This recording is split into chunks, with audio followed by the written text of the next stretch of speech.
Hello, എല്ലാവർക്കും നമസ്കാരം. എല്ലാവർക്കും അമ്മൂസ് ട്രാവലോഗിലേക്ക് ഒരിക്കൽ കൂടി സ്വാഗതം. ഞാനിന്ന് വന്നിരിക്കുന്നത് നിങ്ങളോട് ഒരു റിക്വസ്റ്റുമായിട്ടാണ്. ഞാൻ ഇന്നലെ ബാക്ക് പെയിനായിട്ട് ഹോസ്പിറ്റലിൽ പോയിരുന്നു. അപ്പോഴാണ് അറിഞ്ഞത് അവിടുത്തെ ഫാർമസിയിൽ നിൽക്കണ ഒരു സ്ത്രീയുടെ ഹസ്ബൻഡിന് തീരെ വയ്യാന്നുള്ളത്. അപ്പോൾ അവർ എല്ലാവരുടെയും സഹായം അഭ്യർത്ഥിച്ചിട്ടുണ്ട്. Kidney പേഷ്യൻ്റാണ് husband. അപ്പോൾ നമ്മളെക്കൊണ്ട് കഴിയാവുന്ന വിധത്തിൽ എന്തെങ്കിലും ചെയ്യാൻ സാധിച്ചാൽ അത് വളരെ നല്ലൊരു കാര്യമായിരിക്കും. അപ്പോൾ സുമനസ്സുകളുടെ പ്രാർത്ഥനകളോടൊപ്പം സാമ്പത്തികമായിട്ടുള്ള സഹായവും കൂടി ആവശ്യമാണ്. അപ്പോൾ എല്ലാവരും നിങ്ങളാൽ കഴിയുന്നത് എന്താണെന്ന് വെച്ചാൽ 100 രൂപയായാലും 500 രൂപയാണെങ്കിലും 1000 രൂപയാണെങ്കിലും എത്രയാണെങ്കിലും നൽകി ഇവരെ സഹായിക്കുക. അവർ വളരെ ദയനീയമായ അവസ്ഥയിലാണ് അവരുടെ സ്ഥിതി ഇപ്പോൾ. അപ്പോൾ ആ വീഡിയോ നിങ്ങൾ കാണുക, അപ്പോൾ തന്നെ നമ്മുടെ മനസ്സലിഞ്ഞു പോവും. അപ്പോൾ നമുക്കിപ്പോൾ എല്ലാം നിറഞ്ഞിരുന്നിട്ട് നമുക്ക് എല്ലാവരെയും സഹായിക്കാൻ പറ്റില്ല. എനിക്കറിയാം, നമ്മുടെ ചുറ്റും ഇങ്ങനെ കുറേ ആൾക്കാർ വരുന്നുണ്ട്. അതിൽ കുറേ പേര് വെറുതെ പറഞ്ഞവരായിരിക്കും, കുറേ പേര് ആവശ്യങ്ങൾക്ക് മാത്രം സമീപിക്കുന്നവരായിരിക്കും. ഇവർ അതേപോലെ ആവശ്യങ്ങൾക്ക് ഗതികേട് കൊണ്ടാണ് ഇപ്പോൾ നിങ്ങളുടെ അടുത്ത് അവർ ചോദിക്കുന്നത്. അവർ ഇത്രയും കാലം അവർ ഹസ്ബൻഡ് ആൻഡ് വൈഫ് ജോലി ചെയ്താണ് കുട്ടികളുടെ പഠിത്തവും അസുഖമൊക്കെ ട്രീറ്റ് ചെയ്തിരുന്നത്. ഇപ്പോൾ അവസാന ഘട്ടത്തിൽ ഒന്നിനും സാധിക്കാത്ത നിലയിലെത്തിയപ്പോഴാണ് നമ്മളുടെ അടുത്തൊരു സഹായത്തിനായിട്ട് അവർ വരുന്നത്. അപ്പോൾ അത് കണ്ടില്ലെന്ന് നടിക്കരുത്. നിങ്ങളാൽ കഴിയുന്നത് എന്താണെന്ന് വെച്ചാൽ അവരെ സഹായിക്കുക. എല്ലാവർക്കും ദൈവാനുഗ്രഹം ഉണ്ടാകട്ടെ. അപ്പോൾ എല്ലാവരും ഈ വീഡിയോ കണ്ട് അവരെ പരമാവധി സഹായിക്കുമെന്ന് ഞാൻ വിചാരിക്കുന്നു. അപ്പോൾ എല്ലാവർക്കും നന്മ വരട്ടെ എന്ന് പ്രാർത്ഥിച്ചുകൊണ്ട് സസ്നേഹം നിങ്ങളുടെ PM കോങ്ങാട്ടിൽ. ഈ വീഡിയോ നിങ്ങളൊന്ന് കാണുക, അവരെ സഹായിക്കുക. അതിൻ്റെ എല്ലാ ഡീറ്റെയിൽസും അതിലുണ്ട്. ഞാനതുകൊണ്ട് കൂടുതലൊന്നും പറയുന്നില്ല. പറയാൻ എനിക്കും വയ്യ. എനിക്ക് ഇങ്ങനത്തെ കാര്യങ്ങളൊക്കെ കേൾക്കുന്നത് ഭയങ്കര സങ്കടമുള്ള കാര്യമാണ്. പരമാവധി കഴിയുന്ന വിധത്തിൽ നമ്മൾ സഹായിക്കുക, അത്രേ പറയാൻ പറ്റുള്ളൂ. എല്ലാം നിറഞ്ഞിരുന്നിട്ട് സഹായിക്കണമെന്നില്ല. എപ്പോഴും ഇല്ലാത്തവരാണ് മറ്റുള്ളവരെ സഹായിക്കുന്നതായിട്ട് കണ്ടുവരുന്നത്. അപ്പോൾ എന്തായാലും നിങ്ങൾ സഹായിക്കുക. അപ്പോൾ ഞാൻ കൂടുതലൊന്നും പറയുന്നില്ല.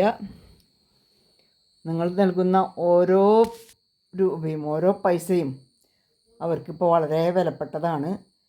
അപ്പോൾ എല്ലാവരെയും ദൈവം അനുഗ്രഹിക്കട്ടെ.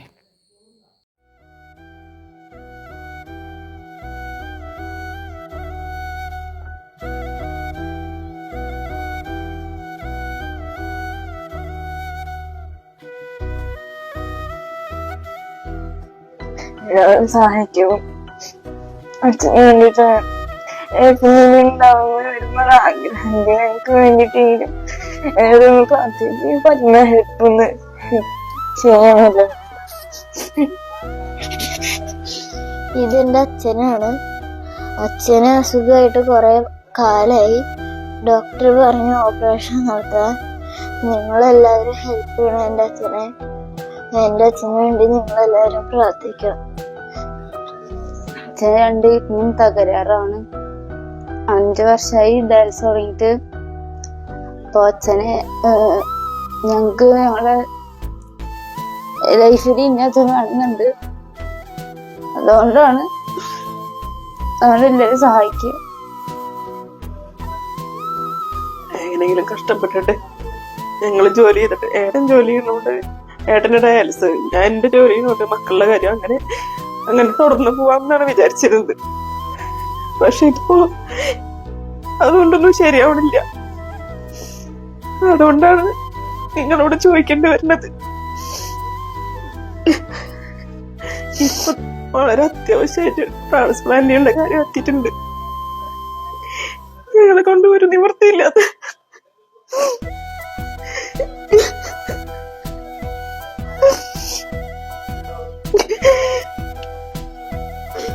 ഞാൻ സാവിത്രി ടീച്ചർ, വൈദ്യര് സ്കൂളിന്റെ ടീച്ചറായിരുന്നു.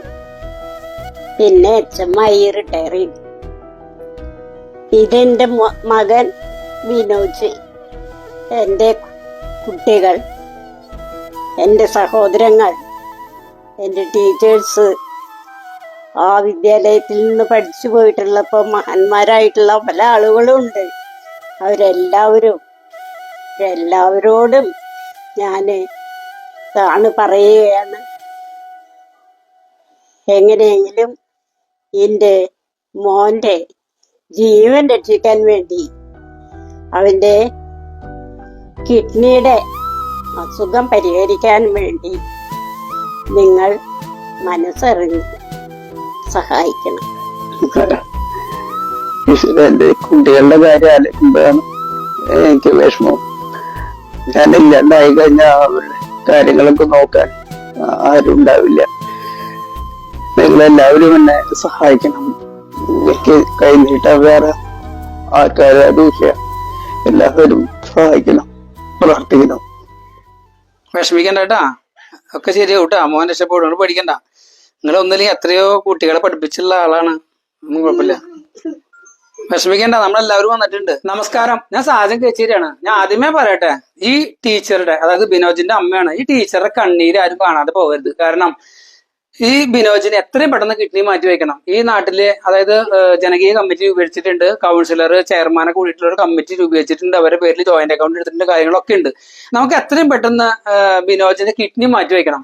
ഇത് തൃശ്ശൂർ ജില്ലയിൽ ഗുരുവായൂർ മുനിസിപ്പാലിറ്റിയിൽ 13-ാം വാർഡിലാണ് ബിനോജ് താമസിക്കുന്നത്. വാടകയ്ക്കാണ് താമസിക്കുന്നത്. 3 പെൺകുട്ടികളാണ്. +2 പഠിക്കുന്ന മോളും 9ൽ പഠിക്കുന്ന മോളും 6ൽ പഠിക്കുന്ന 3 പെൺകുട്ടികളാണ്. ബിനോജ് ഡയാലിസിനൊക്കെ പോകുമ്പോ ഒറ്റയ്ക്കാണ് പോവുക. കാരണം വീട്ടിലെ സ്ഥിതി മോശമാണ്. ഡയാലിസിന് പോയിട്ട് രാത്രി 11 മണി 12 മണിക്കാണ്, ചിലപ്പോൾ 3 മണിക്കാണ് ഡയാലിസിസ് കഴിഞ്ഞിട്ട് തിരിച്ചു വരിക. എന്നിട്ട് പിറ്റത്തെ ദിവസം ബിനോജ് ജോലിക്ക് പോകണം. അങ്ങനെയാണ് ബിനോജ് ഇത്തിരി കഷ്ടപ്പെട്ടിട്ട് കുടുംബം നോക്കി ഉണ്ടാക്കുന്നത്. പക്ഷെ ഇനി മുന്നോട്ട് പോകാൻ പറ്റാത്തൊരവസ്ഥയായി. അതുകൊണ്ട് നിങ്ങൾ കാണുന്ന ആളുകൾ മാക്സിമം കഴിയാവുന്ന ഒരു തുക കൊടുത്ത് സഹായിക്കണം. പിന്നെ ഈ വീഡിയോ മാക്സിമം ആളുകൾക്ക് എത്തിക്കണം. ഈ ടീച്ചർ എത്രയോ ആളുകളെ പഠിപ്പിച്ചേക്കണു. ഞാൻ അറിഞ്ഞിടത്തോളം, ഞാൻ അന്വേഷിച്ചിടത്തോളം ഈ ടീച്ചർ പഠിപ്പിച്ച ആളുകൾ, ഒരുപാട് ആളുകൾ ഇന്ന് നല്ല നിലയിലാണ് ജീവിക്കുന്നത്. അവരൊക്കെ കാണുകയാണെങ്കിൽ ഈ ടീച്ചറെ മോനെ രക്ഷപ്പെടുത്താൻ നിങ്ങൾ എല്ലാവരും സഹായിക്കണം. വിനീതമായിട്ട് ഞാൻ പ്രവർത്തിക്കണം. നമസ്കാരം, അസ്സലാമു അലൈക്കും. ഷാഹിദ് ഷാവുക്കാരാണ്. സാജേട്ടനും ഈ മക്കളൊക്കെ പറഞ്ഞത് കേട്ടില്ലേ?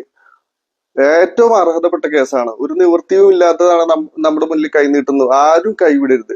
നമ്മളാൽ കഴിയാവുന്ന ഒരു സഹായം ഷെയർ കൊണ്ടെങ്കിലും ചെയ്ത് ഈ കുടുംബത്തെ ചേർത്ത് പിടിക്കണമെന്ന് ഒരിക്കൽ കൂടി അഭ്യർത്ഥിച്ചുകൊണ്ട് അവസാനിപ്പിക്കുന്നു. അസ്സലാമു അലൈക്കും. എല്ലാവർക്കും നമസ്കാരം.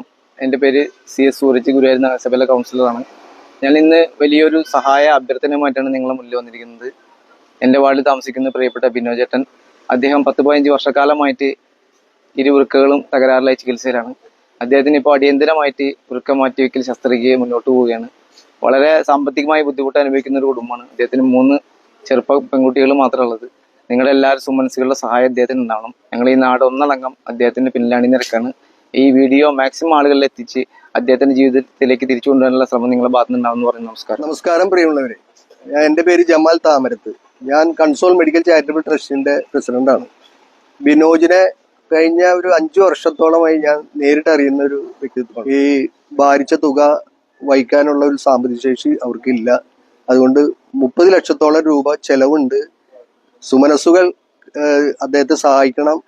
അദ്ദേഹം ഒരു നല്ല ആത്മവിശ്വാസമുള്ള ഒരു ചെറുപ്പക്കാരനാണ്. ഞാൻ വളരെ നേരിട്ട് അറിയുന്നതാണ്. വളരെ ജെന്യുവിൻ ആയിട്ടുള്ള ഒരു കേസാണിത്. അതുകൊണ്ട് സഹായിക്കണം എന്ന് മാത്രമാണ് എനിക്ക് പറയാനുള്ളത്. എല്ലാവർക്കും നന്ദി, നമസ്കാരം.